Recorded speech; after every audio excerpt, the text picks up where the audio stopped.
ថ្ងៃណាមួយអ្នកទាំងអស់គ្នាក្រឡេកមើលទៅក្រោយវិញហើយអ្នកទាំងអស់គ្នានឹងសោកស្ដាយនៅរឿងរ៉ាវមួយចំនួនបាទសួស្តីអ្នកទាំងអស់គ្នាសូមស្វាគមន៍ដែលចូលមកកាន់ Channel របស់ខ្ញុំថ្ងៃនេះ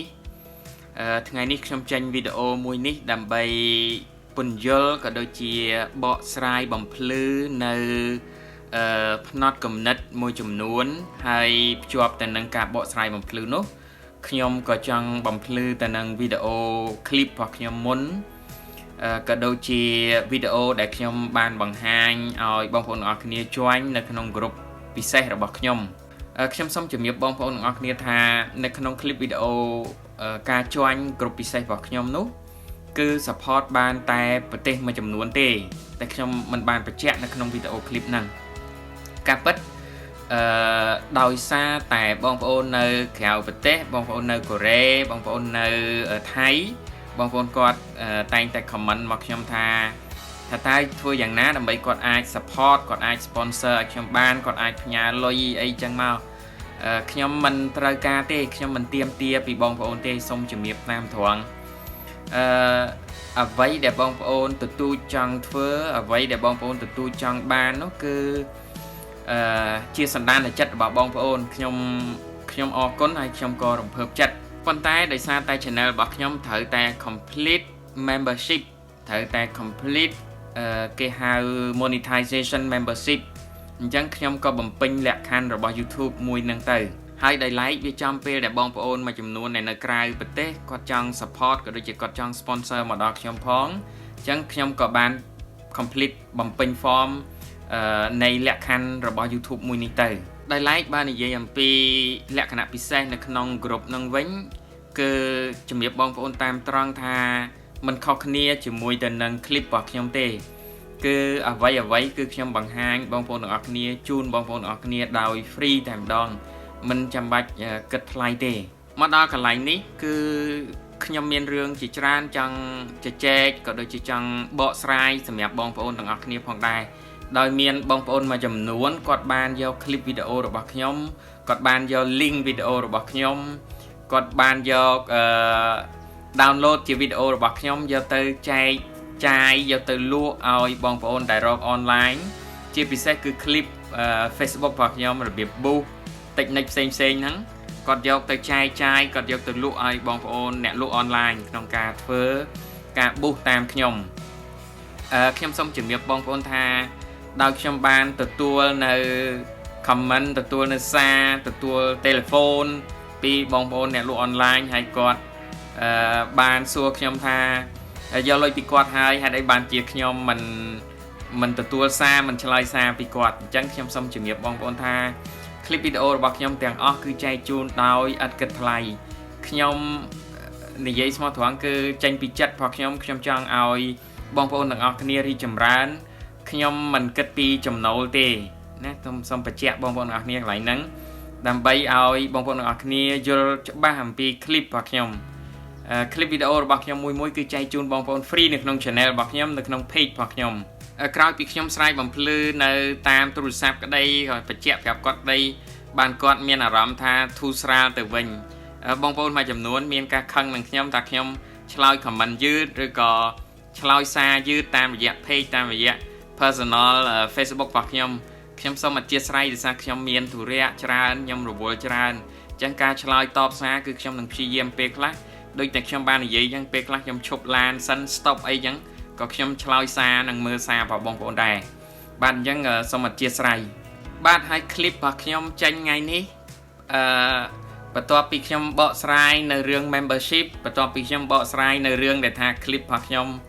បងប្អូនមួយចំនួនគាត់យកទៅលក់ដើម្បីជាផលប្រយោជន៍របស់គាត់ខ្ញុំក៏សប្បាយចិត្តដែរសម្រាប់បងប្អូនដែលយកទៅចែករំលែកប៉ុន្តែអ្វីដែលសំខាន់គឺវាប៉ះពាល់ទៅដល់កិត្តិយសរបស់ខ្ញុំវាប៉ះពាល់ទៅដល់គុណតម្លៃរបស់អ្នកដែលទិញបាទខាតប្រយោជន៍អ្នកដែលទិញហើយគោលបំណងធំនៃការចែករំលែក clip វីដេអូរបស់ខ្ញុំថ្ងៃនេះប្រហែលជារឿងខាងក្រៅបន្តិចប៉ុន្តែពាក់ព័ន្ធទៅនឹងផ្នត់គំនិតច្រើនអ្វីដែលខ្ញុំចង់និយាយថ្ងៃនេះគឺខ្ញុំចង់ឲ្យអ្នកទាំងអស់គ្នាហ្នឹងចាប់អារម្មណ៍ឡើងវិញថា នៅពេលដែលជីវិតរបស់អ្នកទាំងអស់គ្នាស្ថិតមកដល់ស្ថានភាពបែបនេះស្ថានភាពនៅពេលបច្ចុប្បន្ននេះអ្នកទាំងអស់គ្នាដែលកលេចទៅពីអតីតកាលទេហើយអ្នកទាំងអស់គ្នាដែលសោកស្ដាយនៅរឿងមួយចំនួនតើអ្នកទាំងអស់គ្នាដឹងទេថាតើអ្នកទាំងអស់គ្នានឹងសោកស្ដាយទៅលើរឿងអ្វីខ្លះគឺរឿងដែលអ្នកទាំងអស់គ្នាគួរតែបានធ្វើហើយមានលទ្ធភាពដែលធ្វើវាបានបែរជាអ្នកទាំងអស់គ្នារំលងមិនបានធ្វើវាអ្នកទាំងអស់គ្នាដឹងទេថាតើខ្ញុំ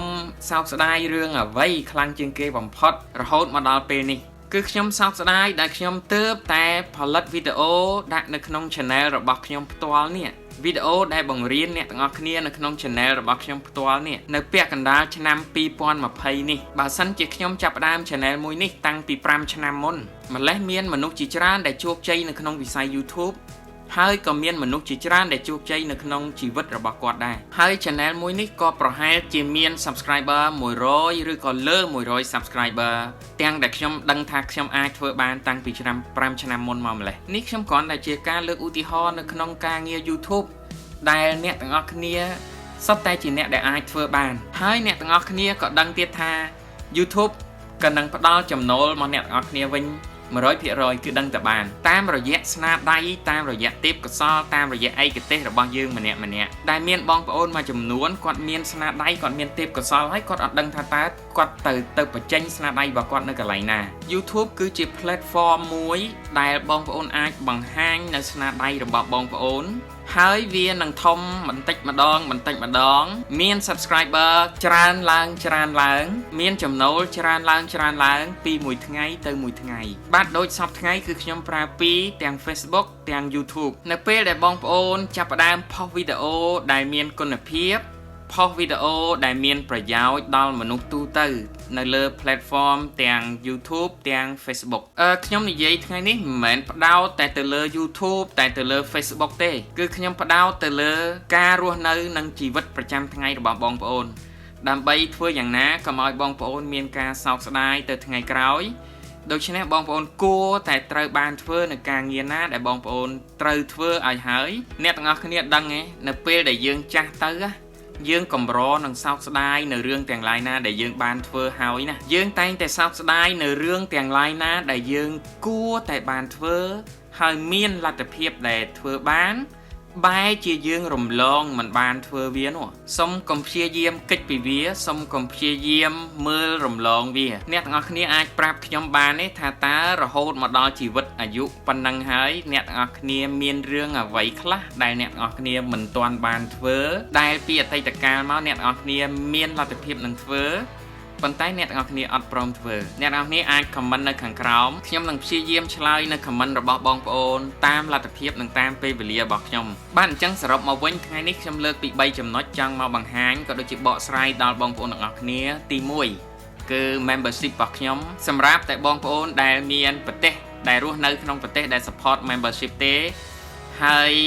membership របស់ខ្ញុំនិងមិន membership គឺវីដេអូរបស់ខ្ញុំដូចគ្នាអត់មានបញ្ហាទេបងប្អូនកុំបារម្ភថា membership ពិសេសអីអត់ទេទី2បកស្រាយរឿងបងប្អូនដែលទិញវីដេអូរបស់ខ្ញុំពីអ្នកដទៃហើយសូមបងប្អូនមានអារម្មណ៍ថាវីដេអូរបស់ខ្ញុំបើចង់បានចូលមកក្នុង channel របស់ខ្ញុំ free ចូលមកក្នុង page របស់ខ្ញុំ free បងប្អូនអាចមើលបានបងប្អូនអាច download បានដោយឥតគិតថ្លៃទី3ជាចំណុចពិសេសខ្ញុំចង់ឲ្យបងប្អូន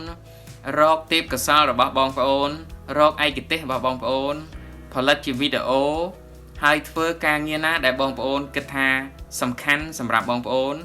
មានលទ្ធភាពដែលបងប្អូនអាចធ្វើបានកុំមើលរំលងវាបន្តិចបន្តួច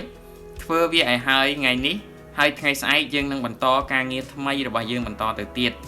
អ្នកទាំងអស់គ្នាត្រូវចាំថាស្អែកយើងមើលអត់ឃើញទេអតីតកាលជារឿងដែលកន្លងផុតទៅបច្ចុប្បន្នកាលគឺជារឿងដែលសំខាន់បំផុតដែលយើងត្រូវធ្វើដើម្បីបានជាលទ្ធផលទៅថ្ងៃស្អែកអរគុណបងប្អូនទាំងអស់គ្នាដែលតាមដានវីដេអូរបស់ខ្ញុំចាប់ពីចំណុចចាប់ផ្ដើមរហូតដល់ទីបញ្ចប់បងប្អូនថ្មីដែលស្ដាប់ហើយគិតថាមានប្រយោជន៍អាចចុច Subscribe Channel របស់ខ្ញុំដើម្បីទទួលបាននៅវីដេអូថ្មីរបស់ខ្ញុំរលុយពី YouTube រលុយពី Facebook ការលើកទឹកចិត្តផ្សេងអរគុណបងប្អូនទាំងអស់គ្នាយើងនឹងជួបគ្នានៅវីដេអូរបស់ខ្ញុំថ្មីបន្តទៀត